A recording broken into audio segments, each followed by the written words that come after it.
Menurut Im Sama, kekuatan Saturn juga cukup jauh di bawah para Gorosei lain, sehingga sudah waktunya untuk mengganti posisi orang tersebut. Maka Im Sama memilih Garling untuk menjadi Gorosei yang baru. Jadi di sini dikonfirmasi sendiri oleh Im Sama bahwa Saturn memang adalah Gorosei yang paling lemah, sedangkan Garling berpotensi menjadi Gorosei yang paling kuat. Im Sama pun menegaskan bahwa Garling harus bertugas dengan baik di tengah dunia yang semakin kacau ini. Setelah itu diketahui alasan mengapa Im Sama juga memanggil Shamrock untuk menghadap, karena anak dari Garling tersebut diangkat menjadi pemimpin kesatria suci yang baru. Jadi yang mengangkat Shamrock menjadi pemimpin kesatria suci bukan ayahnya yaitu Garling, tapi langsung dipilih oleh Im Sama. Dari sini jelas bahwa Im Sama menaruh kepercayaan yang besar terhadap keluarga Vigarland. Sejak dulu Garling dan Shamrock memang memiliki jasa yang besar terhadap pemerintah dunia, dan keduanya pun memiliki reputasi yang sangat gemilang. Dengan begitu, tak heran bila mereka berdua bisa mendapatkan kepercayaan dari sang pemimpin tertinggi pemerintah dunia itu. Kemudian, kilas balik pun melompat ke beberapa saat setelah mereka berdua selesai dilantik. Shamrock mengetahui bahwa dia mendapatkan misi pertamanya sebagai pemimpin kesatria suci. Misi ini adalah membuat Elbaf tunduk di bawah pemerintah dunia. Garling pun bilang bahwa misi tersebut tidak akan mudah, sehingga Shamrock tidak boleh lengah. Dia harus bertugas dengan baik seperti biasa agar bisa membawa kebanggaan untuk keluarga Vigarland. Garling juga mengingatkan putranya itu bahwa raksasa Elbaf bukan musuh yang bisa diremehkan, sehingga dia harus sangat berhati-hati. Selain itu, dari berbagai informasi yang ada, Garling pun tahu Sans memiliki hubungan yang baik dengan Elbaf. Maka si rambut merah itu biasa saja ikut campur jika dia mendengar bahwa pemerintah dunia ingin memaksa Elbaf menjadi sekutu. Shamrock pun menanggapinya dengan bilang, jika Sans ikut campur, maka dia akan menghadapinya langsung. Menurut Shamrock, sudah lama juga dia tidak bertemu dengan saudara kembarnya itu. Jadi ternyata pada masa lalu, mereka berdua pernah bertemu di suatu tempat. Jadi hal ini juga akan memiliki kilas balik tersendiri nanti. Karena cepat atau lambat, pasti akan ada juga kilas balik masa lalu Shanks. Mendengar tanggapan Shamrock membuat Garling mengingatkannya untuk tidak meremehkan orang seperti Shanks. Karena dari reputasi Yonko yang dia miliki, Garling paham Shanks sangat kuat.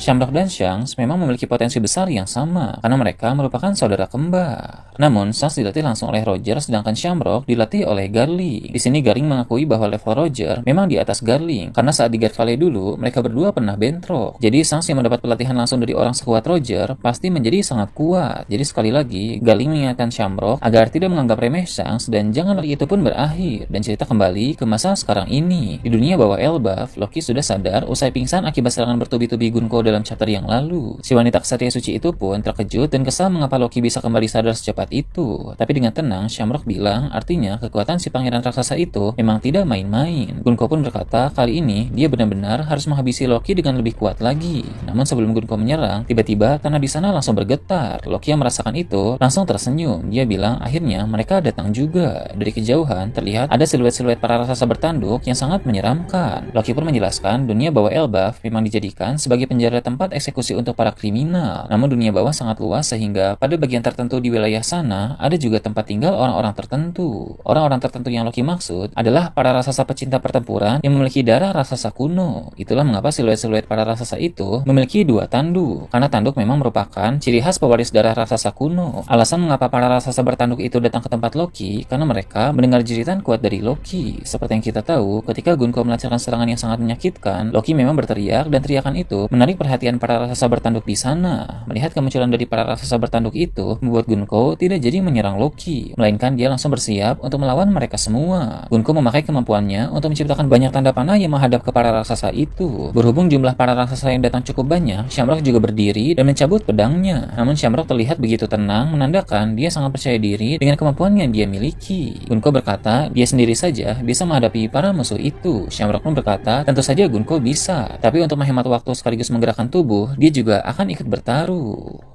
Setelah itu, cerita beralih ke perpustakaan burung hantu, tempat di mana Robin dan Saul sedang berada saat ini. Di sana, Saul menceritakan dua hal menarik kepada Robin. Pertama, tentang raksasa kuno. Saul bilang, dulu mereka adalah sosok yang sangat menakutkan bagi dunia, karena raksasa kuno membawa pertempuran dan kehancuran di mana-mana. Namun sekarang ini, sudah tidak ada lagi raksasa kuno yang murni. Meski begitu, masih banyak raksasa yang mewarisi darah ras tersebut, atau bisa dibilang sebagai ras campura. Menurut Saul, di Elbaf juga masih ada banyak ras campuran. Ciri utama mereka adalah sebuah sebuah tanduk. Robin pun bilang dia ingat kastil Kaido dibuat di dalam sebuah tengkorak bertanduk, tapi ukurannya sangat besar sekali. Sol pun berkata mungkin tengkorak bertanduk itu adalah kerangka dari pemimpin rasa raksasa kuno di masa lalu, karena ukuran tubuh mereka memang sangat besar, jauh melampaui semua raksasa yang ada saat ini. Jadi rupanya tengkorak Onigashima yang sebesar pulau itu adalah tengkorak pemimpin dari ras raksasa kuno yang asli di masa lalu. Membahas tentang sang mantan Yonko itu, Sao sudah tahu seperti apa wujud Kaido dari poster burunannya. Sao bilang Kaido tanpa memiliki tanduk walau ukuran tubuhnya mungkin tidak sebesar raksasa biasa. Maka dari itu, Sao menduga Kaido juga mewarisi darah dari raksasa kuno, sebab ada beberapa cabang pewaris darah raksasa kuno. Pertama, ada ras penarik benua atau yang lebih dikenal sebagai Ors. Mereka ini adalah yang paling mirip dengan raksasa kuno yang asli. Bahkan banyak orang di luar sana menganggap bahwa Ors sebagai raksasa kuno karena keberadaan mereka sekarang sudah sangat langka. Padahal di masa lalu, raksasa kuno yang asli memiliki ukuran tubuh yang jauh lebih besar dibanding Ors. Kedua, ada tipe raksasa Elbaf bertanduk seperti Raja Harald dan juga Pangeran Loki. Meski begitu, Harald memilih untuk mencabut tanduknya sendiri karena dia pecinta damai. Menurut Harald, tanduk hanya membuatnya teringat akan masa-masa perang. Nah, ketiga, ada pula ras Oni yang walau tidak sebesar raksasa biasa, tapi mereka juga memiliki sebuah tanduk. So menduga inilah ras dari Kaido. Dugaan ini memang benar karena Kaido adalah seorang Oni. Nama Onigashima memang diambil dari kata Oni. Bisa jadi tengkorak Onigashima itu adalah tengkorak ayah Kaido atau mungkin kakek Kaido di masa lalu. Kemudian, hal kedua yang dibicarakan oleh Sao kepada Robin adalah tentang negeri-negeri raksasa yang ada di luar Elbaf. Selain Pulau Elbaf, di luar sana masih ada negeri-negeri lain tempat para raksasa berasal. Salah satunya kampung halaman ibu Hajrudin. Seperti yang telah dijelaskan oleh Hero dalam chapter yang lalu, Hajrudin dan Loki sama-sama anak Harald tapi berbeda ibu. Ibu Hajrudin berasal dari luar Elbaf. Jadi ras raksasa itu bukan hanya berada di Elbaf saja, tapi tersebar di seluruh penjuru dunia.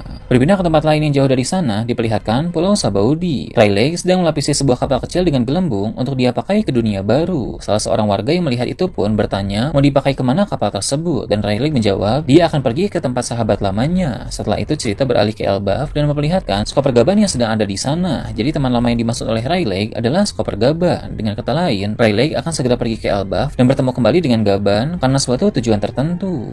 Kemudian ditampilkan kembali Mary Joyce. Di sana para ksatria suci sedang dalam persiapan untuk menyusul Shamrock dan Gunko ke Pulau Elbaf. Saat sedang bersiap, mereka membahas beberapa nama penting yang diketahui berada di negeri para raksasa itu, seperti Luffy, Loki, Robin, dan Sao. Mengapa Robin dianggap sebagai salah satu nama penting? Karena dia bisa membaca huruf kuno Poneglyph. Dari dulu, pemerintah dunia selalu mengincar wanita itu. Sedangkan mengapa nama Sao dianggap penting? Karena pemerintah dunia telah mendengar rumor Sao mendirikan perpustakaan Ohara di sana. Tentu perpustakaan tersebut adalah ancaman besar bagi pemerintah dunia, karena perpustakaan itu berisi informasi-informasi penting mengenai rahasia dunia. Terakhir, cerita kembali memperlihatkan dunia bawah Elbaf. Luffy telah tiba sambil membawa kunci besar. Dia sampai lebih dulu dibanding Zoro dan Nami. Luffy pun terkejut melihat ada banyak raksasa yang sudah bertumbangan. Shamrock dan Gunko telah mengalahkan semua raksasa bertanduk yang muncul tadi. Gunko tampak mendapat beberapa luka kecil akibat pertarungan, sedangkan Shamrock sama sekali tidak tergores karena dia memiliki